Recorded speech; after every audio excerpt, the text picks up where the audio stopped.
Alors, bonjour à tous, bienvenue à l'atelier spécial du REFAD d'aujourd'hui, évolution de la formation à distance dans les universités et collèges canadiens, résultat du sondage national 2018, donné par M.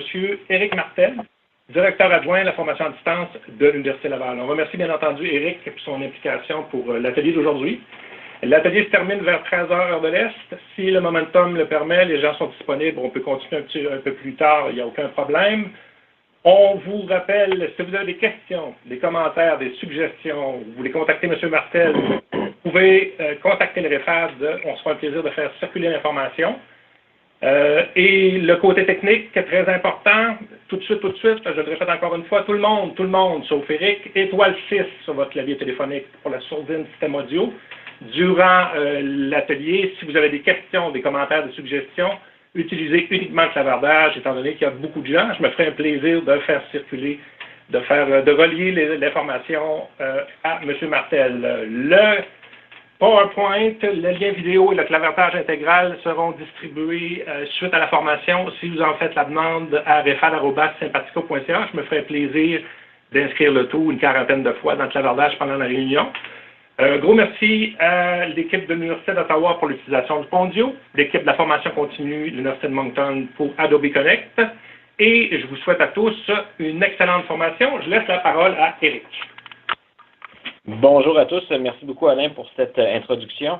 C'est avec beaucoup de plaisir que je suis ici avec vous ce midi pour vous parler du sondage national sur la formation à distance qui a eu lieu en fait pour sa deuxième année en 2018. Donc, c'est un rapport qui a été très attendu et je vous dirais pour ceux et celles qui sont allés, il est également déjà disponible en ligne. Je vais vous donner l'adresse à la fin de la présentation. Donc, au menu, je vais vous expliquer un peu le contexte 2017-2018, pourquoi on est arrivé en fait à un sondage national sur l'état de la formation à distance. Je vais vous présenter les membres de l'équipe de la recherche, l'élaboration de la population de répondants, ça semble banal, mais il y a combien d'universités, combien de collèges au Canada. C'est pas évident à trouver cette réponse-là qui semble une évidence. Les principaux résultats et également les prochaines étapes pour le sondage 2019. Donc, le sondage, en fait, est une commandite de plusieurs organismes qui sont des organismes nationaux. En fait, vous le constatez, beaucoup de E-Campus. Donc, la participation, en fait, de tous les E-Campus existants, dont le bailleur de fonds principal E-Campus Ontario, mais également la présence de BC Campus, Campus Manitoba, Contact Nord qui est très, très présent en Ontario, et également le gouvernement du Québec par le ministère de l'Éducation et de l'Enseignement supérieur qui a contribué au financement du sondage. Quelques autres partenaires, quelques autres partenaires également, Desire to Learn et Pearson, deux partenaires privés, et OCAS, le système d'admission en Ontario, qui a également été commandité. Certains autres partenaires également qui ont collaboré surtout dans l'équipe de recherche. Pourquoi un tel sondage? En fait, ce qui est important, c'est qu'évidemment, je sais que je parle ici ce midi à des convertis, mais pourquoi un tel sondage? Vous le comprendrez, la formation en ligne est de plus en plus importante au Canada, donc est une forte croissance, mais en fait, il n'y avait aucune donnée canadienne qui existait sur le nombre d'établissements qui offrent des cours à distance ou des cours en ligne, le nombre d'étudiants distincts et le nombre d'inscriptions aux cours en ligne au Canada, les principaux obstacles, les stratégies institutionnelles. Donc, c'est toutes des données, en fait, qui n'ont jamais été colligées au Canada. Aux États-Unis, il y a le sondage Babson que vous voyez depuis les 15 dernières années. Pour moi, j'imagine pour plusieurs d'entre vous, c'est une lecture très attendue à chaque année, alors qu'on n'avait pas l'équivalent au Canada. Et je vous dirais, en 2017, lors du lancement du premier sondage, en fait, c'était Tony Bates, que la plupart d'entre vous connaissez. Tony Bates qui commentait le fait qu'il n'y avait aucune étude. Et à un moment donné, il s'est dit, bon, il n'y en a pas, je vais en développer une moi-même. Et à ce moment-là, ça a été le premier élément pour développer ce sondage-là l'an dernier. Aux États-Unis, les résultats sont utilisés pour le développement de politiques publiques par le gouvernement et par les établissements d'enseignement. Donc, c'est une lecture, je dirais, qui est très attendue et on voulait, pour le Canada et la complexité de son système d'éducation, en arriver avec le même type de sondage, le même apport que ce sondage-là peut récolter là, au Canada. Donc, l'équipe de recherche, sans plus tarder, j'en ai déjà mentionné, en fait, la chercheure principale qui est Tricia Donovan, qui est l'ancienne directrice de eCampus Alberta, donc Tricia Donovan qui est la chercheure principale et qui, avec Tony Bates et Denis Maillet, forme le conseil d'administration de l'association qui a été formée pour gérer le sondage. Comme vous pouvez le voir, ce qui est important avec ce sondage, c'est d'avoir une représentativité de l'ensemble du Canada. Donc, des collèges anglophones, des collèges francophones et des établissements d'enseignement francophones hors Québec, mais également des établissements d'enseignement francophones au Québec. Donc, on a vraiment allé chercher une représentativité de l'ensemble des niveaux d'enseignement et de l'ensemble des réalités au Québec et hors Québec, francophones ou anglophones, à l'intérieur du Canada. Et Jeff Seaman et Ross Poulin, qui interviennent également en tant que spécialistes. Jeff Seaman, l'architecte du fameux rapport Babson aux États-Unis, donc qui collabore avec le rapport canadien également, avec le sondage canadien également. Donc, c'est évidemment très apprécié. Le contexte. En fait, aux États-Unis, il y a quelque chose de particulier qui est très différent. Les données, en fait, sur les inscriptions à la formation en ligne, ce sont des données, en fait, qui sont obligatoires. Donc, c'est une déclaration qui est obligatoire. Donc, le Integrated Post-Secondary Education Data System aux États-Unis. Donc, c'est beaucoup plus facile à ce moment-là d'aller chercher le nombre d'étudiants, le nombre d'inscriptions aux formations en ligne par l'ensemble des collèges et des universités aux États-Unis. C'est une déclaration qui est obligatoire. On n'a pas cette chance-là au Canada, donc il faut procéder d'une autre façon. Et c'est pour ça, en fait, qu'on travaille avec un sondage plutôt qu'avec la collection d'informations qui proviennent d'un organisme gouvernemental, en fait, qui n'existe pas là, au Canada. L'équivalent n'existe pas. Donc, l'équipe canadienne de recherche, le financement, donc je vous épargne ces détails-là quand même, mais sachez que ça n'a pas rien coûté de faire un tel sondage depuis 2 ans, donc c'est un financement d'environ 200 000 $ qui est prévu annuellement et un support administratif et logistique qui est également prévu par d'autres organismes. Donc, dans un premier temps, j'ai mentionné la difficulté d'aller élaborer la population et l'étude. Qu'est-ce qu'une université, qu'est-ce qu'un collège ou un cégep au Canada? En fait, contrairement à ce qu'on pourrait croire, il n'y a aucune liste officielle qui comprend l'ensemble des établissements, des universités, des collèges au Canada.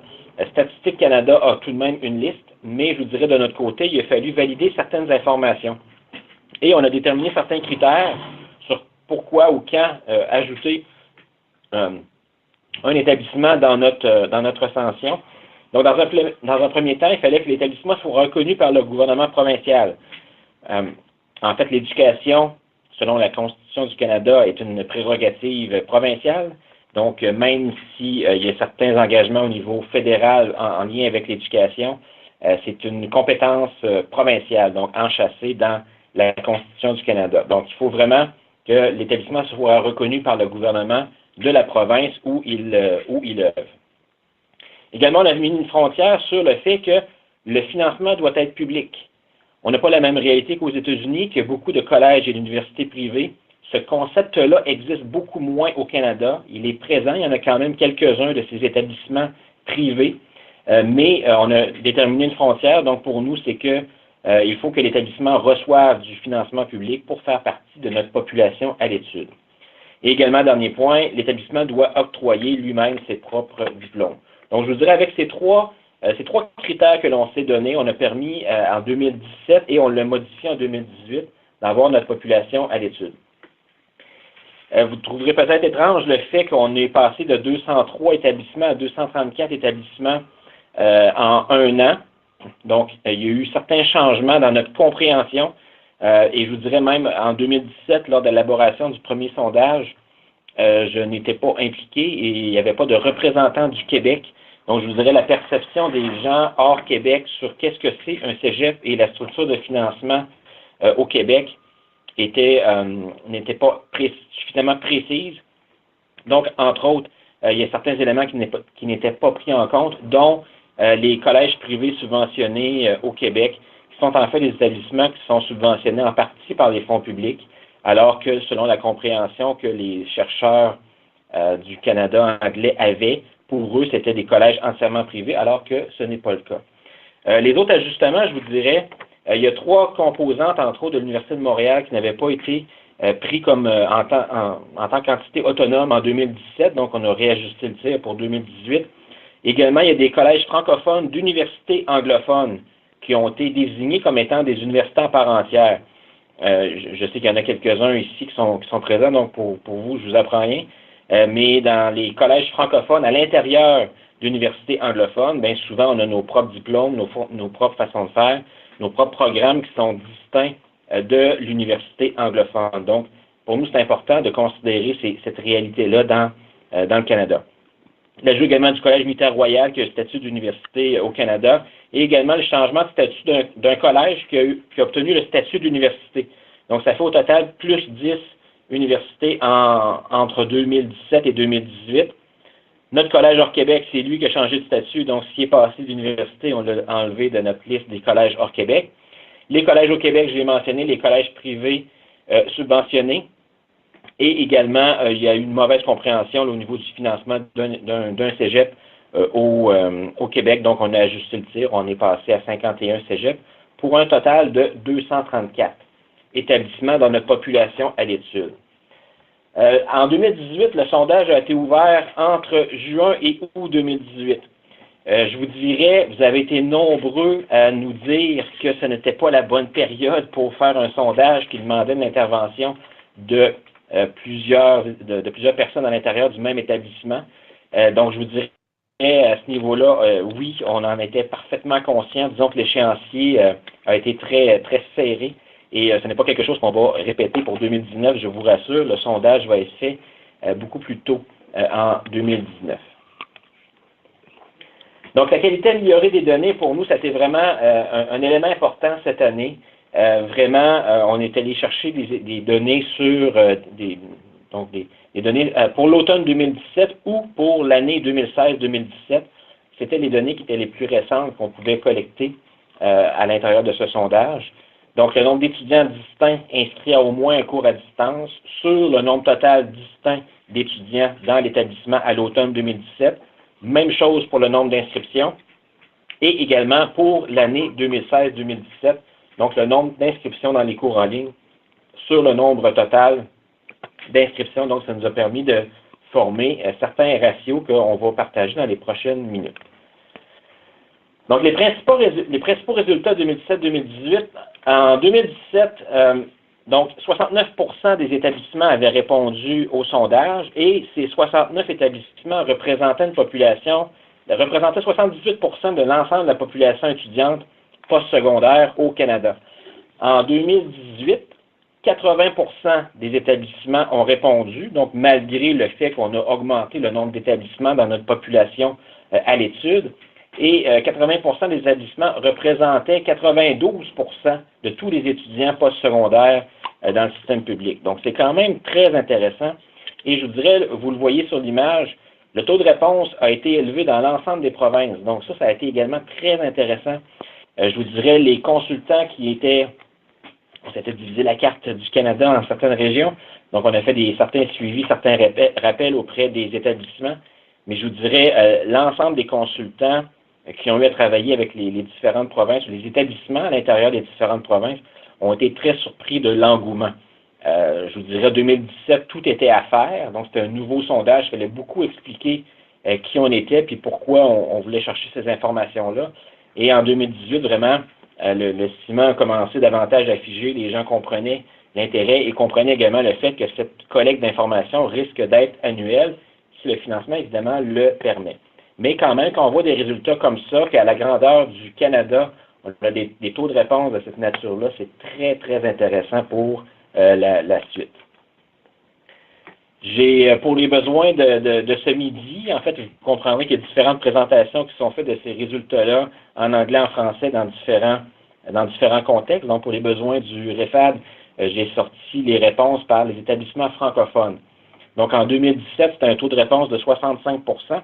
Et en 2018, très forte hausse à 73 % de tous les établissements francophones qui ont répondu. Je vous dirais ce qui a été nouveau cette année, c'est l'ajout, je l'ai mentionné, des collèges privés subventionnés. Donc, pour eux, ces cégeps privés-là, c'était la première fois qu'on les sondait de cette nature-là. Donc, je vous dirais, le taux de réponse, malgré des rappels, a été quand même assez faible, je vous dirais. Et si on enlevait les collèges privés subventionnés de nos résultats, les établissements francophones, en fait, on aura un taux de réponse de 83 %, ce qui est l'équivalent, en fait, du taux de réponse des établissements anglophones à 85 %. Donc, ça, c'est très intéressant. Je vous dirais, de notre côté, on a du travail à faire au niveau des collèges privés subventionnés, mais comme c'était la première année, de notre côté, tout était normal. Il fallait davantage expliquer. Et comme on va le voir également dans les résultats dans quelques instants, la plupart de ces établissements-là, de toute façon, n'offrent pas de formation à distance ou de formation en ligne. Donc, c'est quand même important de le mentionner. Mais évidemment, on préférerait qu'ils nous le disent par eux mêmes qu'ils n'en offrent pas de formation en ligne, plutôt qu'on aille voir, par exemple, sur les sites Internet ou qu'on utilise notre réseau de contacts pour pouvoir obtenir l'information. Donc, les principaux résultats, je vous dirais, dans les prochaines diapositives, il va y avoir une avalanche de chiffres et de données. Je vais essayer d'être le plus digeste possible, mais je vous rappelle également que le rapport complet ainsi que le rapport technique qui contient l'ensemble des chiffres sont disponibles déjà en date d'aujourd'hui en ligne. Donc, je vous invite à les consulter. Dans les faits, cette présentation aujourd'hui, ce sont des chiffres qui sont tous présents à l'intérieur de ce sondage-là. Donc, si vous ne saisissez pas bien un chiffre, n'hésitez pas à aller consulter le rapport pour mieux le comprendre. Donc, la formation à distance créditée, on a eu 185 personnes qui ont répondu à cette question et 153 donc sur les 234 au total, représentent 65 %. Donc, 65 % des établissements au Canada postsecondaire offrent des cours à distance crédités. 14 % nous ont dit qu'ils n'en offraient pas. Et les 49 % qui restent, eux, on peut supposer qu'ils n'en ont pas. Et d'ailleurs, c'est dans la très grande majorité des cas, c'est le cas. Mais ce qu'on est certain, c'est que près de 2 établissements sur 3 au Canada offrent des cours à distance crédités. Donc ça, c'est également très intéressant. On a demandé également aux établissements quelles étaient les modalités de diffusion des cours à distance. Donc, cours à distance beaucoup plus larges comme modalité de diffusion. 84 % des répondants nous ont indiqué qu'ils utilisaient Internet, donc des cours en ligne asynchrones ou synchrones, donc utilisaient cette technologie-là. Mais beaucoup d'autres établissements nous ont mentionné d'autres types de technologies pour les modalités de diffusion. Donc, il y a quand même beaucoup de cours en ligne, ou plutôt de cours à distance, nuance, qui utilisent l'audio, de la vidéoconférence. Donc, ça, c'est quand même quelque chose qui est important. 48 % des répondants. Il y a le quart des établissements qui utilisent, en fait, qui ont répondu à cette question-là, le quart des établissements qui utilisent encore des cours par correspondance, des cours qui utilisent du matériel imprimé. Ça ne veut pas dire que c'est l'ensemble des cours à distance de ces établissements-là qui utilisent du matériel imprimé, mais il y a quand même le quart des établissements qui offrent des cours à distance qui utilisent du matériel imprimé, offert donc par correspondance dans leurs cours à distance. Et 16 % utilisent la télé ou les ondes radio pour leurs cours à distance. Donc, c'est intéressant, encore une fois, de voir les modalités de diffusion des cours à distance au Canada. Si on regarde la formation en ligne, donc la formation qui utilise Internet, ce qui a été agréable à voir, on avait posé ces questions-là également l'an dernier, c'est que le marché de la formation en ligne est mature. Donc, il y a beaucoup d'établissements qui offrent des cours en ligne depuis plus de 15 ans. Et en fait, il y a 84 établissements au Canada qui offrent de la formation en ligne depuis plus de 10 ans. Donc, qui offrent de la formation en ligne même avant 2008. Donc, 84 établissements sur les 234 qui formaient notre population. Donc, c'est quand même très respectable. Donc, il y a vraiment des joueurs qui sont là depuis très longtemps et ce qui nous permet de dire que la formation en ligne au Canada, elle est mature. Donc, formation en ligne créditée, 182 établissements avaient répondu à notre question. Donc, 91 % des universités au Canada offrent la formation en ligne créditée, 90 % des collèges hors Québec, 56 % des cégeps et 37 % des collèges privés subventionnés. Donc, on voit la déclinaison, je dirais, à ce niveau-là. Et souvent, ce qui va faire une différence, ce qu'on s'est rendu compte, c'est la taille de l'établissement qui va venir modifier la réponse. Donc, les établissements de moins de 1000 étudiants, 52 offraient de la formation en ligne. Donc, on peut supposer que beaucoup de collèges privés subventionnés sont dans cette catégorie-là. Donc, de toute façon, c'est assez constant. Donc, les établissements de moins de 1000 étudiants, seulement 1 sur 2 ou un peu plus d'1 sur 2 offraient de la formation en ligne, alors que les établissements de plus de 1000 étudiants, tous offraient de la formation en ligne, sauf un. Donc, c'est quand même un élément important ici de bien comprendre qu'on veut savoir quel type d'établissement utilise la formation en ligne. L'inscription aux cours en ligne. Donc, en 2016-2017, c'est notre année de référence pour le sondage. Si on prend l'ensemble de la population étudiante postsecondaire au Canada, c'était 17 de tous les étudiants au Canada qui ont suivi au moins un cours en ligne dans notre année de référence. Donc, 17 C'est quand même intéressant lorsqu'on voit d'où est-ce qu'on est arrivé pour en arriver à ce chiffre-là, la croissance qui est soutenue depuis déjà plusieurs années. Mais aujourd'hui, ou en fait en 2016-2017, c'était 17 des étudiants qui ont suivi au moins un cours en ligne. Et en 2016-2017, ça représentait 8 de toutes les inscriptions aux cours crédités des collèges et universités qui sont en fait des inscriptions à des cours en ligne. Quand on examine nos résultats également, on se rend compte que 74 établissements, qui représentent à peine 10 de la population étudiante, n'ont aucune inscription à des cours en ligne. Donc, vraiment, pas seulement une question de déclaration, après vérification, on se rend compte que 74 établissements n'offrent aucune inscription en ligne, mais comme ils représentent 10 de la population, je vous dirais, c'est des établissements évidemment de plus petite taille, et je vous dirais qu'ils ne sentent pas le besoin de développer la formation en ligne. Et quand on examine davantage ce résultat-là, on se rend compte que 47 sur 74 des établissements qui offraient qui avaient déclaré aucune inscription à des cours en ligne, 47 sur 74 provenaient du Québec. Donc ça, c'est quand même intéressant également comme résultat. Désolé pour la mise en page, je vois qu'il y a quelque chose qui a bougé à l'intérieur. Donc, nombre d'étudiants inscrits à au moins un cours en ligne, en fait, je reprends, donc c'est ce qui nous a permis d'atteindre notre pourcentage de 17 que j'ai déjà mentionné. J'attire votre attention sur le nombre d'étudiants dans les cégeps, dans les collèges privés et le pourcentage d'inscription que ça représente, donc dans les collèges et dans les cégeps au Québec, donc 3 et 4 alors que dans les universités et dans les collèges hors Québec, 18 et 19 ce qui fait un total de 17 Donc, dans l'année 2016-2017, il y avait 354 000 étudiants distincts qui ont suivi au moins un cours en ligne dans notre année de référence. Donc, c'est quand même assez important comme chiffre. Et quand on regarde sous le sens des inscriptions, donc des inscriptions au cours en ligne, évidemment, un étudiant peut être inscrit à plusieurs cours. C'est pour ça que le chiffre ici est beaucoup plus élevé. Donc, les inscriptions au cours en ligne dans les universités, 839 000, ça représente 8 de toutes les inscriptions dans les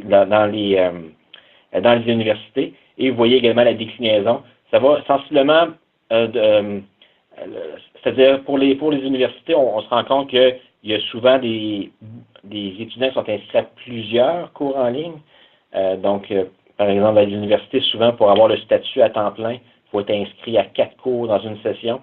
Donc, si cet étudiant-là est inscrit à 4 cours en ligne, il est calculé 4 fois dans ce chiffre-là, et dans ma diapositive précédente, il n'était calculé qu'une seule fois. Donc, un étudiant, 4 inscriptions, c'est la différence qu'il faut comprendre entre les deux chiffres. Donc, la majorité des établissements postsecondaires croient que la formation en ligne est critique à leur développement futur. On va le voir également dans les prochaines diapos, qu'est-ce qu'on veut dire par là, mais c'est quand même important la perception très positive que les établissements d'enseignement ont en lien avec la croissance de leur offre de formation en ligne. On a proposé une définition dans l'intérieur de notre sondage et on demandait aux établissements de nous dire est-ce que la définition que l'on vous propose correspond à votre réalité. Et je vous dirais, en 2017 et 2018, notre définition, même si c'est raffiné, c'est beaucoup précisé.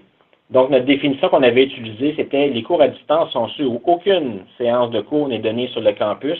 Tout l'enseignement est dispensé à distance. Donc, pour nous, c'était très clair. C'était la frontière de soit, en fait, c'était plutôt binaire. C'est soit qu'on est un cours à distance ou soit qu'on n'ait pas un cours à distance. Donc, c'est lorsqu'il y a un déplacement, ne serait-ce qu'une seule fois, ça ne correspond plus à la définition. Donc, c'est aucune séance de cours n'est donnée sur le campus. Et ça fait en sorte, je vous dirais que, bon, il y a quand même 54% des établissements qui nous ont dit utiliser cette définition, mais en fait, ce qu'on s'est rendu compte, c'est que pour certains, considérer un cours comme étant un cours à distance, même s'il y avait 1, 2, 3 présences obligatoires sur le campus. Donc là, ce sont ces éléments-là que pour certains établissements, ils définissaient le cours à distance différemment parce que ça supposait qu'il y avait certains déplacements à certains moments, pour différentes raisons, sur le campus, alors que dans la définition qu'on proposait, c'était très binaire, c'est-à-dire aucune séance de cours qui était sur le campus. Cours en ligne, un peu la même réalité, un pourcentage des gens qui utilisent la définition beaucoup plus élevé. Donc, principal mécanisme de diffusion sur Internet, synchrone ou asynchrone, tout l'enseignement à ce moment-là est à distance. Donc, un cours en ligne est un sous-produit d'un cours à distance dans notre définition. Donc, ça, c'est quand même important également de le comprendre. Mais 65% des établissements utilisent la définition de cours en ligne. Cours mixte ou hybride, en fait, il y a une nuance à faire entre mixte et hybride, blended et hybrid en anglais. Je vous dirais, de notre côté, on ne fait pas cette distinction-là. Donc, des cours, en fait, qui combinent en proportion variable l'enseignement en ligne et l'enseignement en salle de classe. Et ce qu'on s'est arrêté dans notre définition, et c'est le deuxième paragraphe qui est intéressant, c'est que nous intéressons aux cours dont une partie de l'enseignement en classe a été remplacée par de l'enseignement en ligne. Donc, moins de temps de présence en salle de classe, et ce temps de classe-là a été remplacé par des activités de formation en ligne. Donc, nous, c'était notre définition de la formation hybride. Et à ce moment-là, 59% des établissements nous ont dit utiliser cette définition. Donc, c'est quand même intéressant de voir, au total, on se dirige de plus en plus vers une définition commune. On comprend évidemment qu'il y a différentes particularités régionales au niveau des établissements quant à la définition, mais c'est quand même intéressant de voir comment, au fil des années, ces définitions-là pourraient devenir la norme. Donc, les établissements qui n'offrent pas de cours à distance actuellement ou n'offrent pas de cours en ligne pourraient, dans leur fonctionnement, utiliser ces définitions. Donc, c'est un peu ça aussi l'idée, c'est d'avoir une définition commune d'un cours à distance, d'un cours en ligne, tout en sachant qu'évidemment, il y a certaines particularités locales, mais on propose quand même une définition pour les établissements. Donc, l'augmentation dans les inscriptions, donc augmentation des inscriptions, 65% ont identifié l'augmentation comparativement à l'an dernier, et c'est très positif, 74% prévoient une augmentation au cours de l'an prochain. Donc, ça aussi, c'est intéressant. Je vous dirais 59% entre 1 et 10%, et 14% des établissements prévoient une croissance des inscriptions dans leurs cours en ligne de plus de 10%. Donc, on voit vraiment la formation en ligne, la formation à distance au Canada, elle est en mode croissance. Les établissements développent beaucoup, les établissements développent rapidement, et ce qu'on voit, c'est que ça répond à un besoin. Les étudiants s'inscrivent à ces cours de formation en ligne-là. Il y a eu une croissance et les établissements d'enseignement prévoient encore, de façon encore plus importante, prévoient encore une croissance pour l'an prochain. Donc, c'est très, très positif pour la formation à distance pan-canadienne. On a posé également différentes autres questions en lien avec l'utilisation de certaines technologies. On parlait entre autres des ressources éducatives libres. Ce sont des éléments en fait qui sont moins connus au Québec. Je sais qu'on a des participants de partout au Canada, mais je dirais au Québec, ce sont des ressources qui sont moins connues. Et 100 établissements sur les 167 qui ont répondu à cette question utilisent des manuels en libre accès ou des ressources éducatives libres. Et il y a même des formations pour le personnel enseignant sur l'utilisation des ressources libres. Et je vous dirais, ce qui est intéressant, c'est qu'il y a des très fortes variations d'utilisation par province. La Colombie-Britannique et l'Ontario ont un très fort intérêt pour les ressources éducatives libres, alors que, comme je l'ai mentionné, au Québec, ce ce n'était pas le cas. Et je vous dirais, les ressources en éducative libre sont utilisées dans les cours en présentiel, en ligne, hybride. Ça, là-dessus, ça va également. Donc, si on regarde l'utilisation, 61% en Ontario, 90% en Colombie-Britannique. Donc, on voit que c'est une utilisation qui est très soutenue. Donc, c'est vraiment des éléments qui sont connus et reconnus. En fait, je veux, en quelques lignes seulement, des ressources éducatives libres ou des manuels en libre accès. Ce sont des manuels numériques qui ont été utilisés, qui ont été créés et développés pour être en libre accès et sont utilisés souvent pour des cours d'introduction, des cours plus génériques, par exemple en méthode quantitative, en chimie, en physique. Donc, certains cours qui sont des connaissances de base dans certaines disciplines. Et à ce moment-là, au lieu de faire payer aux étudiants l'achat d'un livre qui peut être très, très dispendieux très rapidement, on leur propose d'utiliser ces ressources en libre accès-là. Et il y a certains établissements aujourd'hui même qui commencent à mesurer quelle est l'économie qu'ils ont générée auprès de leurs étudiants. Et je vous dirais, en Ontario, où c'est très, très fort, comme en Colombie-Britannique, en Ontario, c'est plusieurs millions de dollars qui font sauver dans la poche des étudiants à chaque session. Donc, c'est vraiment majeur l'impact des ressources éducatives libres, alors qu'au Québec, seulement 33% des établissements disent en utiliser. Donc, c'est probablement quelque chose sur lequel les établissements québécois devraient travailler. Donc, je vois un commentaire. Effectivement, c'est un défi à introduire des ressources éducatives libres au Québec. Est-ce que c'est une mauvaise compréhension? Est-ce que c'est juste une structure qui n'existe pas, qui permet la création? Je vous dirais, pour l'instant, au Québec, c'est probablement un acte de foi. Quelqu'un qui développe un manuel en libre accès, il le fait souvent par ses temps libres et parce qu'il croit au concept. Mais je vous dirais, pour l'instant, ce n'est vraiment pas généralisé au Québec. Alors qu'en Ontario, en Colombie-Britannique, c'est eCampus Ontario et BC Campus qui gèrent ou qui, à tout le moins, qui facilitent la création et l'utilisation des ressources éducatives libres. Donc, c'est quand même intéressant de voir cette particularité régionale-là et de voir que même en Ontario, les ressources éducatives libres sont tellement populaires qui ont une influence sur les inscriptions dans les cours. Le même cours, par exemple, qui utilise des ressources libres et le même cours qui n'utilise pas de ressources libres et qu'on demande aux étudiants de payer, il y a un impact significatif sur les inscriptions. Donc, même ce qu'ils disent en Ontario, c'est lighter backpack, heavier wallet. Donc, c'est un peu leur façon de faire qu'ils proposent auprès des étudiants. Donc, des sacs à dos, des sacs scolaires plus légers parce qu'on utilise des manuels numériques et des portefeuilles plus remplis. Donc, ça, c'est quand même intéressant de voir ça. Donc, pour le Québec, il y a sûrement un potentiel à ce moment-là à développer. Il y a une question, est-ce que c'est une question de langue? Je vous dirais peut-être, mais l'expérience est tellement positive en Ontario qu'ils commencent à développer des ressources éducatives libres en français. Donc, si l'Ontario développe des ressources en français pour les établissements francophones, je vous dirais, ça veut tout dire sur la portée ou l'intérêt qu'ils ont en lien avec le développement des ressources éducatives libres. Les MOOC, en fait, j'en parle très rapidement et je vous annonce que c'est d'ailleurs la dernière année où on posait la question sur les MOOC. On l'a posé lors des deux premières diffusions du sondage. En fait, on le voit, 13% des établissements qui ont répondu mentionnent que l'utilisation des MOOC va être en croissance. Les MOOC, j'aurais dû le mentionner, le Massive Open Online Course, donc des formations en ligne sont ouvertes à tous, très populaires au tournant des années 2010, surtout 2011-2012, les EDX, Coursera de ce monde aux États-Unis. Au Canada, ça a été développé beaucoup moins rapidement ou avec une moins grande intensité qu'aux États-Unis. Et 13% des établissements nous disent qu'ils sont en croissance pour le développement de leur MOOC. 35% aucun intérêt, donc ils savent c'est quoi puis ils ne veulent pas en développer. Et 40% sont incertains.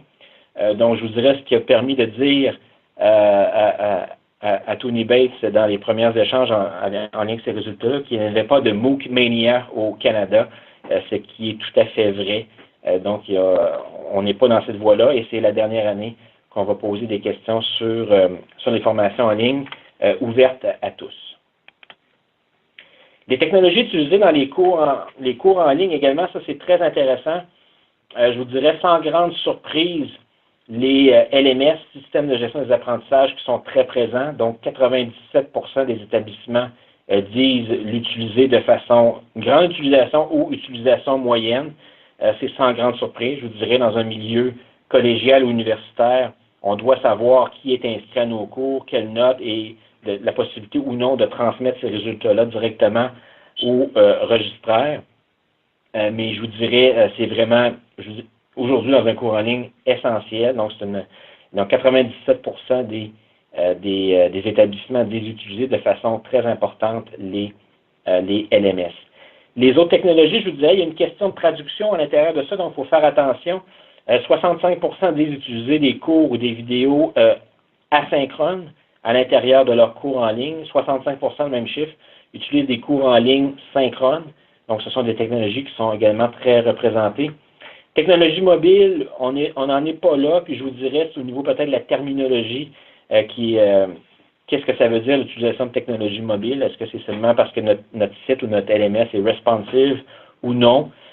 Donc, il y a des questions au niveau de la précision des termes qui vont être à développer. Et même chose, 48% disent utiliser des médias sociaux à l'intérieur de leurs cours en ligne. Ça, je vous dirais d'ailleurs, c'est une personne par établissement qui répondait au sondage. Et dès qu'un établissement a une offre importante de cours en ligne, ça devient difficile de savoir avec précision il y a combien de cours ou est-ce qu'on utilise l'intelligence artificielle, est-ce qu'on utilise des jeux sérieux dans des cours en ligne quand l'établissement a une offre importante de cours en ligne. Donc, je vous dirais des questions de cette nature-là deviennent difficiles à répondre pour des gestionnaires de la formation en ligne. Donc, je vous dirais qu'il y a probablement un ajustement qui devrait être fait au niveau du contenu de ces questions-là, où on s'adresse davantage au personnel enseignant. Donc, je vais en parler dans quelques instants, qu'est-ce qu'on veut dire par là. Les barrières également, et je m'excuse pour la diapositive en anglais, ici on s'est rendu compte que dans le rapport francophone, cette table-là n'avait jamais été traduite, donc on va rectifier le tir. Donc, ce tableau-là, donc je m'excuse pour l'anglais. Les barrières au déploiement de la formation en ligne, en fait, 85% nous ont dit que les efforts supplémentaires sont requis de la part du personnel enseignant afin de développer et d'offrir des cours en ligne. C'est quand même important. 85% qui nous disent que pourquoi ça ne se développe pas aussi vite qu'on le voudrait, mais c'est en raison des efforts supplémentaires qui doivent être fournis. Donc ça, c'est quand même intéressant. Je vous dirais là-dessus, sans grande surprise, évidemment, le fait de développer un cours en ligne, ça nécessite une préparation différente, beaucoup de contenu, ou en fait l'ensemble du contenu qui doit être développé avant la diffusion. Mais par contre, il peut y avoir un retour sur l'investissement, si je peux m'exprimer ainsi, plus intéressant quand on offre le même cours pendant 2, 3, 4 sessions. Donc ça, c'est quand même intéressant. Mais effectivement, pas de doute là-dessus, il y a des efforts supplémentaires qui sont requis. Également, ce que certains établissements nous ont dit, c'est qu'il y avait une offre inadéquate de formation pour le personnel enseignant, afin de les aider soit à développer des cours en ligne, à être un meilleur enseignant dans des cours en ligne, à encadrer les étudiants dans des cours en ligne, à mieux utiliser les technologies de classe synchrone, par exemple. Donc, 73% nous ont dit que l'offre de formation était inadéquate. Et également 62%, le manque d'acceptabilité de la formation en ligne de la part du personnel enseignant. Donc, il y a encore des enseignants, je vous dirais, 62%, selon le sondage, qui sont réfractaires, qui ne croient pas aux possibilités de la formation en ligne. Donc, les trois principales barrières qui ont été mentionnées par les établissements, les efforts, la formation et le manque d'acceptabilité de la formation de la part du personnel enseignant. Donc, que faut-il pour soutenir l'acceptation du corps professoral? Ça, c'est des commentaires, en fait, qui ont été mis de la part des répondants.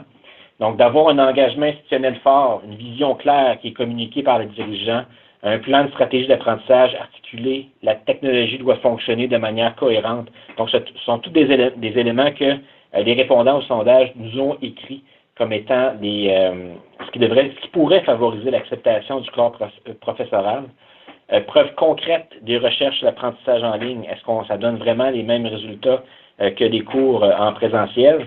Bien évidemment, je sais que je parle déjà des convertis ici, donc de notre côté, je pense que la discussion ne sera pas très longue sur cet aspect-là, mais quand même, je vous dirais, c'est quand même un souci qui est important de la part du corps professoral, et parfois, il faut seulement le démontrer, cette qualité-là, ou cette équivalence de qualité entre les modalités de diffusion des cours. Certains nous ont mentionné les conventions collectives comme étant un frein, donc plus difficile à ce moment-là dans un milieu hautement syndiqué. Et, je vous dirais, un élément plein de sagesse d'un répondant au sondage. Et il y en a un qui nous a dit, si nous n'offrons pas de cours à distance dans notre établissement, nos étudiants suivront des cours à distance donnés par d'autres établissements. Donc ça, je vous dirais, c'est plein de sagesse. Quand la distance géographique n'a plus d'importance quand on est dans des cours en ligne, je vous dirais, j'ai beau demeurer en face d'un collège ou d'une université, mais si l'offre de cours en ligne n'est pas suffisante, je peux très bien m'inscrire à un cours en ligne dans un autre établissement. Donc ça, je vous dirais, c'est des éléments qui sont de plus en plus pris en compte. Les étudiants vont suivre des cours en ligne offerts par d'autres établissements. C'est une réalité que l'on voit de plus en plus. Plan stratégique de l'établissement, en fait, on a demandé également pour vous, quelle est l'importance stratégique de la formation en ligne. Donc, les établissements nous ont dit, 68% des établissements nous ont dit que c'était très ou extrêmement important d'avoir, en fait, l'apprentissage en ligne pour le développement futur de l'établissement. Et la plupart ont ou développent un plan stratégique ou une stratégie institutionnelle visant la formation en ligne. Donc, on voit vraiment que c'est quand même quelque chose qui est important pour le développement des établissements postsecondaires au Canada. C'est vraiment quelque chose qui est pris très au sérieux. Et on leur demandait pourquoi, dans le fond, l'importance stratégique de la formation en ligne, pour quelles raisons vous voudriez développer la formation en ligne. Et ça aussi, je vous dirais, c'est sans grande surprise qu'on voit les principaux éléments qui ressortent. Donc, d'améliorer l'accessibilité aux études. 95% des établissements nous ont dit que c'était un élément important, donc favoriser l'accessibilité. Accessibilité géographique, évidemment, j'en ai déjà parlé, mais de plus en plus également la flexibilité temporelle par la formation en ligne. Donc, ce sont vraiment deux éléments qui sont importants. Des gens qui tentent de concilier études, travail et vie personnelle, ils travaillent à temps plein, ils ont 3 enfants. Encore une fois, même s'ils demeurent tout près d'un établissement, il y a des fortes chances qu'ils ne viennent pas s'asseoir sur des bancs d'école le mardi matin à 9 h pour suivre un cours en présentiel, même s'ils demeurent tout près. Alors que la formation en ligne leur permet cette accessibilité aux études collégiales, aux études universitaires. Donc, c'est un élément qui est très important pour les établissements, cette notion d'accessibilité aux études, et pas seulement sous l'aspect distance géographique. Accroître l'offre de formation continue, formation professionnalisante, ça aussi, c'est quelque chose qui est de plus en plus recherché. Les établissements postsecondaires ont tous des diplômés et on veut leur proposer des formations continues à nos propres diplômés. Donc ça, c'est vraiment un élément qui ressort également dans le sondage. Attirer des étudiants provenant d'au-delà du bassin traditionnel de recrutement. Donc on voit, c'est quand même quelque chose qui a été mentionné de façon très importante de la part des répondants au sondage, des gestionnaires de la formation dans les différents établissements. On le voit, vous le savez, le Canada, le Québec, société très vieillissante, et je vous dirais le choc démographique est très important. Je suis à l'Université Laval, je suis à Québec, la pénurie de main-d'œuvre à Québec, elle est criante, elle est fondamentale, donc je vous dirais, les gens se trouvent des emplois très facilement. Je vous dirais, pour l'accès aux études, on n'est pas dans un bon mode, je vous dirais, ces temps-ci. Donc, il y a vraiment un choc démographique, un choc de pénurie de main-d'œuvre qui est très important. Donc, les établissements, de plus en plus, doivent nager à contre-courant contre la démographie. Et la formation en ligne permet d'élargir le bassin traditionnel de recrutement. Donc, on est capable d'aller chercher des étudiants qui proviennent de l'extérieur de notre région immédiate. Et je confirme, il y a beaucoup de neige à Québec, effectivement. Des stratégies d'urgence qui sont déployées par la ville actuellement. Autre élément, améliorer le taux de complétion des études. Donc, c'est des gens, en fait, qui peuvent soit être sur le bord de terminer leurs études et qui se trouvent un emploi, mais qu'il leur manque un ou deux cours. Donc, à ce moment-là, ils peuvent prendre ces derniers cours-là en formation en ligne. Tout ce qui est les gens qui veulent améliorer leur carrière, ce qu'on appelle les retours aux études. Je vais faire une petite parenthèse. Personnellement, j'aime moins le nom retour aux études. Je trouve que ça fait péjoratif, ça fait revenir en arrière, alors que les gens, ce qu'ils veulent, c'est progresser dans leur carrière. Donc, moi, j'aime moins l'expression retour aux études. Mais tout ça pour dire que dans ce souci-là, les gens veulent accéder à des postes de gestion, accéder à des postes différents, réorienter leur carrière. Donc, ce sont vraiment pour eux des éléments qui sont très importants. Et de plus en plus, les établissements nous disent qu'ils veulent améliorer le taux de complétion des études de leurs propres étudiants. Donc, ça, c'est vraiment quelque chose d'important. Si on parle de la qualité de la formation en ligne, je l'ai mentionné brièvement tout à l'heure, si on compare avec le cours hybride, donc 78% des répondants nous disent que la qualité est égale à la formation en présentiel et les cours hybrides, 18% nous disent que c'est supérieur à la formation en présentiel. Donc ça, c'est intéressant comme résultat. Et si on regarde avec les cours en ligne, 78%, même chiffre, nous disent que la qualité est égale à la formation en présentiel et 10% disent que c'est supérieur à la formation en présentiel. Donc ça, c'est quand même intéressant et ça renvoie aux travaux de Russell, le No Significant Difference. Je vous dirais, ça fait des années que ces statistiques-là sont utilisées. Il n'y aurait pas de différence significative dans le taux d'échec des étudiants qui suivent des cours en ligne comparativement à des cours en présentiel. Donc, je vous invite à consulter ce site-là. Des fois, si des gens vous demandent des références. Et par contre, il peut y avoir une distinction à faire au niveau du taux d'abandon. Il y a peut-être une nuance à faire à ce niveau-là. Et si je cite Tony Bates là-dessus, en fait, ce qu'il dit, entre autres, c'est pas en raison de la nature des cours à distance que le taux d'abandon est plus élevé, mais c'est en raison de la nature des étudiants qui s'inscrivent à des cours à distance. L'exemple que je donne souvent, c'est quelqu'un qui travaille à temps plein, 3 enfants, ils ont toujours 3 enfants dans mes exemples d'ailleurs, ils reviennent de vacances au mois d'août et il est en forme, il est craqué, il dit « Ok, je suis prêt, j'ai fait 3 cours en ligne à l'université. » Puis finalement, la session commence, puis il se rend compte rendu au mois d'octobre que la bouchée est peut-être plus difficile à digérer qu'il croyait et abandonne un ou plusieurs de ses cours en ligne. Donc, dans cet exemple-là, c'est pas parce que le cours en ligne est moins bon, mais c'est en raison de la nature des étudiants qui s'inscrivent au cours en ligne, qui tentent de concilier études, travail, vie personnelle, et parfois c'est plus difficile. Donc, nuance à faire, on pourra en parler plus longuement, je vous dirais, c'est des éléments que j'aime bien discuter, mais entre le taux d'échec et le taux d'abandon dans les cours en ligne, mais quand même une question de perception, une question de qualité. On voit que la perception est quand même très positive au Canada. Et même si on le compare avec les États-Unis, la perception est plus positive au Canada qu'elle l'est aux États-Unis. Donc, il y a certaines informations qu'on est capable de comparer avec les États-Unis. Et donc, chez nous, en fait, 6% disent que la qualité est inférieure au Canada. Aux États-Unis, il y a 26% des répondants d'un même type de sondage, le sondage Babson, qui disent que la qualité est inférieure aux États-Unis. Donc, est-ce qu'on est au Canada trop enthousiaste, trop positif? Ça, c'est peut-être un élément de réponse. Alors qu'au Canada, je vous disais tout à l'heure, c'était 17% des étudiants qui étaient inscrits à au moins un cours en ligne. Aux États-Unis, c'est 33%. Donc, le bassin en nombre et en pourcentage est beaucoup plus élevé. Et je vous dirais quand 26% des répondants disent que les résultats sont inférieurs, la qualité est inférieure, il y a peut-être de notre côté une préoccupation ou un signal d'alarme qui doit être sonné, donc d'être soucieux de la qualité pour ne pas possiblement se retrouver avec ces préoccupations-là en lien avec la qualité.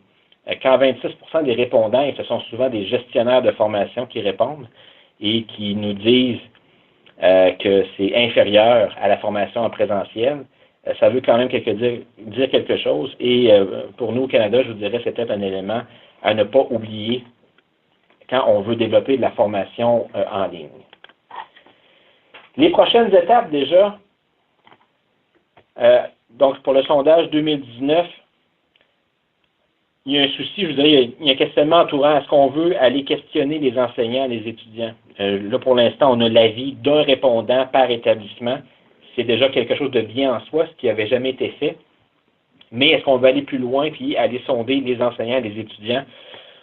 Je vous dirais, les délais sont probablement trop justes pour le sondage 2019, mais c'est quelque chose que les chercheurs gardent à l'esprit pour le futur. Je l'ai mentionné tout à l'heure, parfois une personne qui répond au sondage et quand on a une offre importante de cours en ligne, ben on ne sait pas tout ce qui se passe dans les cours en ligne, on ne sait pas tout les technologies qui sont utilisées.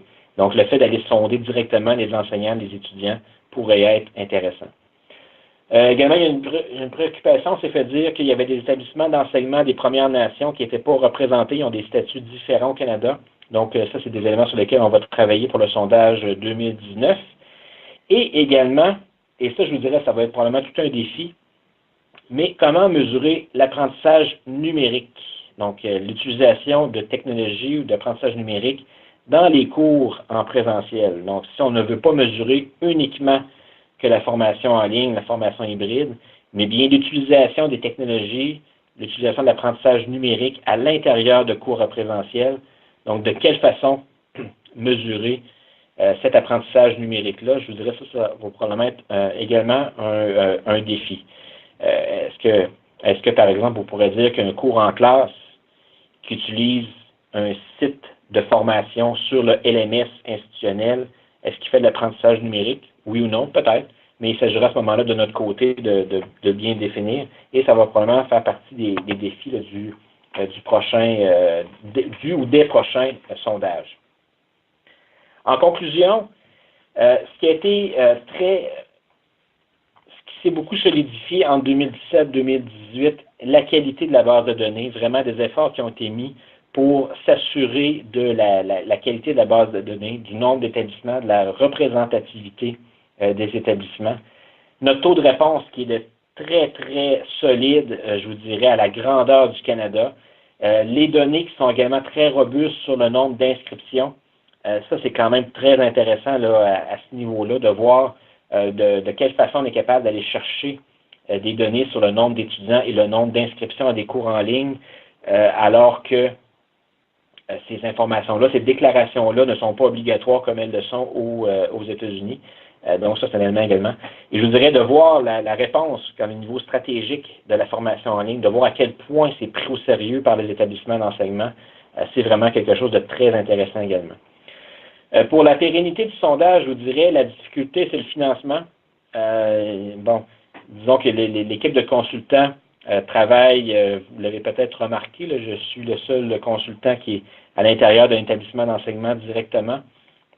Donc, je vous dirais, le financement à long terme, c'est essentiellement pour les opérations en lien avec le sondage. On a des bailleurs de fonds qui sont très intéressés à poursuivre leur participation.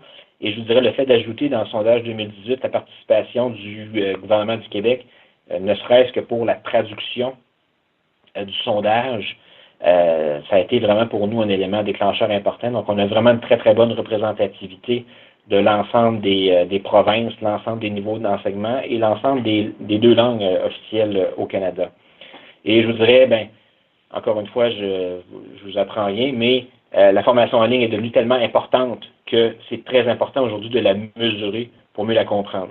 De se comparer au niveau géographique, qu'est-ce qui est fait ailleurs dans notre province, de se comparer également avec les autres établissements qui sont de même niveau, qu'est-ce que font les autres collèges, qu'est-ce que font les autres universités. Je vous dirais, ce besoin-là de se comparer au niveau régional, provincial et au niveau du niveau de notre établissement d'enseignement, c'est quelque chose qui est très important. Mais pour être capable de savoir où on veut aller, ben, il faut être capable de mesurer l'actuel. Et je dirais, c'est ce que ce sondage-là permet de faire. Prochain sondage, donc je vous ai dit, on ne fera plus l'erreur de le faire en juin, juillet. Ça n'était pas très intéressant pour personne. Donc, prochain sondage qui s'en vient très rapidement, avril-mai 2019. Donc, ce sont nos dates pour une livraison des résultats au mois d'octobre 2019. Donc, c'est l'idée pour les prochaines étapes. Donc, voilà. Donc, je vous invite à aller consulter le site formationenlignecanada.ca. vous allez trouver à l'intérieur de ce site le rapport public, donc qui est vraiment, je vous dirais même, honnêtement, qui se lit très bien, là, sans fausse modestie. Le rapport technique beaucoup plus complet à ce moment-là, beaucoup plus d'informations pour ceux qui sont friands de chiffres et de statistiques. Et c'est également possible, s'il y a des chercheurs qui veulent avoir accès aux données, c'est également possible. À ce moment-là, c'est sur demande. Il faut en faire la demande. Vous allez trouver la façon de faire la demande de ces données-là sur le site également. Donc, je vous remercie beaucoup de votre attention, de votre intérêt, et je constate que je suis même parfaitement dans les temps. Donc, s'il y en a qui ont des questions, n'hésitez pas, je peux être disponible pour les prochaines minutes.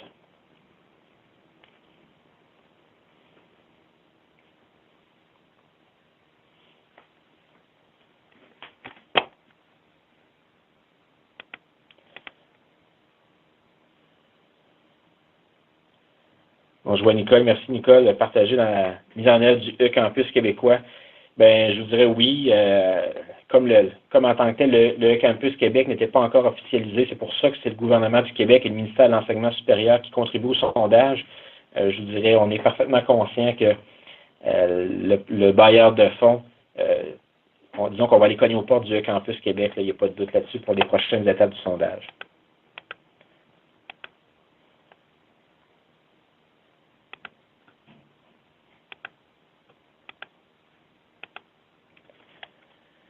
Je ne sais pas, Alain, si j'ai manqué des questions dans le chat, j'essaie de voir, mais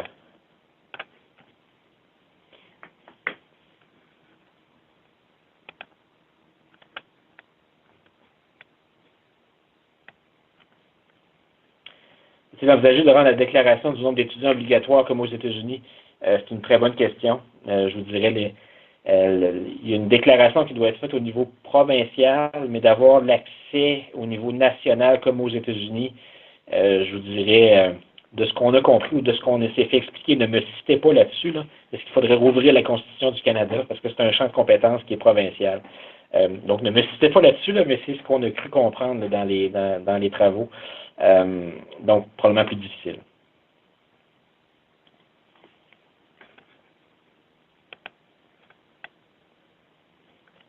Formation hybride, non, ça a été traité distinctement. Formation en ligne et formation hybride, c'est vraiment deux façons distinctes. Notre définition de la formation à distance et la formation en ligne est inclue dans la formation à distance, à supposer qu'il n'y avait aucun déplacement sur le campus. Donc, à l'opposé, on peut supposer que dès qu'il y a un déplacement sur le campus, on ne correspond plus à la définition d'un cours à distance, d'un cours en ligne, donc on devient un cours hybride. Donc, il y a une nuance à faire à ce niveau-là, mais on sait qu'il y a différents établissements qui utilisent des définitions différentes, là, comme je l'ai mentionné. Donc, effectivement, il y a un aspect à prendre en compte là-dessus.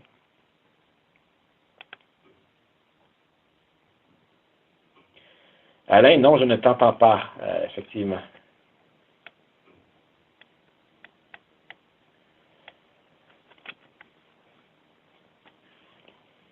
Formation hybride de plus en plus populaire et étendue, ben oui, tout à fait. Je vous dirais la formation hybride se développe, et là je vais faire un petit éditorial de ma part, là, donc ce n'est plus nécessairement le chercheur à l'intérieur du groupe là, qui parle. La formation en ligne, on l'a vu, même les résultats sont assez probants au niveau de la distance géographique, au niveau de la flexibilité dans le temps. C'est quand même un élément qui est important. La formation hybride, mon point de vue, mon éditorial, ne remplacera pas la formation en ligne. La formation hybride va de plus en plus remplacer la formation en présentiel. Les étudiants aujourd'hui, au niveau postsecondaire, au niveau collégial, au niveau universitaire, des aspects plus théoriques qui se mettent en ligne facilement, on est capable à ce moment-là de transformer des cours en présentiel en cours hybrides. Alors que tout ce qui est le développement du savoir-faire, savoir-être, peut être fait encore sur le campus. Donc, ceux, par exemple, sont dans des disciplines en lien avec le génie. À ce moment-là, les laboratoires sont faits sur campus. On peut développer des simulateurs, des jeux sérieux pour être disponibles en ligne, c'est une chose. Mais je vous dirais, quand on veut faire des tests de contraintes de béton, il n'y a rien de mieux qu'être dans un vrai laboratoire et de faire les vrais tests. Donc, la formation hybride risque de remplacer davantage la formation en présentiel. Tout ce qui est en lien avec le domaine de la santé, par exemple, sciences infirmières, médecine dentaire, psychologie, tout le développement savoir-faire, savoir-être se fait beaucoup plus facilement sur campus, alors que les aspects théoriques peuvent être mis en ligne. Mais je vous dirais, une infirmière, comment insérer un cathéter, un dentiste, comment faire un plombage, ben le dentiste, à un moment donné, il faut qu'il se mette les mains dans la bouche d'un client, d'un patient. Donc, je vous dirais là-dessus, là, il y a des aspects théoriques qui peuvent être mis en ligne, mais l'aspect pratique, savoir-faire, savoir-être, va demeurer sur campus.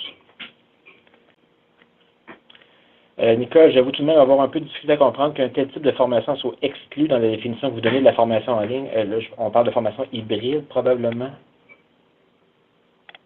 Probablement. Ben, c'est ça. À un moment donné, si on tente d'avoir une définition commune qu'on veut utiliser à la grandeur du Canada, ben, souvent, il faut aller chercher le dénominateur commun. Ça ne veut pas dire que c'est exclu, ça veut dire que c'est autre chose. Mais je vous dirais là-dessus, ça a été quand même un élément, là, un sujet, sans dire sensible, mais on sait que les établissements qui utilisent d'autres types de définitions, ce qui est tout à fait normal, ce qui est tout à fait correct. On ne veut pas imposer, loin de là, une seule définition à la grandeur du Canada, mais si au moins ça peut inspirer les établissements à en formuler une définition qui correspond à leur réalité, ben ça, je pense que ça peut être intéressant pour les autres. Bien, 13h05. Il y a beaucoup de questions qui ont circulé dans le clavardage. Alors, on invite les gens qui n'ont pas pu poser leurs questions, qui n'ont pas été en mesure de contacter M. Martel, à contacter directement le REFAD. Donc, c'est un plaisir de faire circuler l'information. La même chose, si vous voulez désirer obtenir le lien vidéo et le document de présentation. Un gros merci à tout le monde. Ça fut très, très, très intéressant. Un gros merci, Éric, pour ton généreux partage d'infos. Merci aussi d'avoir pris le relais lors des petits problèmes techniques. Si vous avez quoi que ce soit, des commentaires, des suggestions, des questions, comme on vous dit, contactez-nous ou contactez directement M. Martel. Et bien, Éric, je te laisse le mot de la fin. Bien, merci à tous, en fait, de votre participation. Il y avait quand même beaucoup de personnes en ligne. Puis je vous dirais, je sais que plusieurs d'entre vous, vous avez répondu au sondage dans les 2 dernières années, donc je vous en remercie. Je vous dirais, ce partage d'informations-là à la grandeur du Canada, c'est pas quelque chose qui est fait couramment, et je vous dirais, ça a été un beau succès. Donc, je vous invite à ce moment-là à répondre à notre sondage 2019, donc en avril et au mois de mai. Si vous avez des questions, des commentaires, n'hésitez pas à me contacter par courriel. Ou abuser du REFAD, on se fera un plaisir de faire le relais. Un gros merci tout le monde. Bonne fin d'après-midi. Merci encore, Éric. Merci.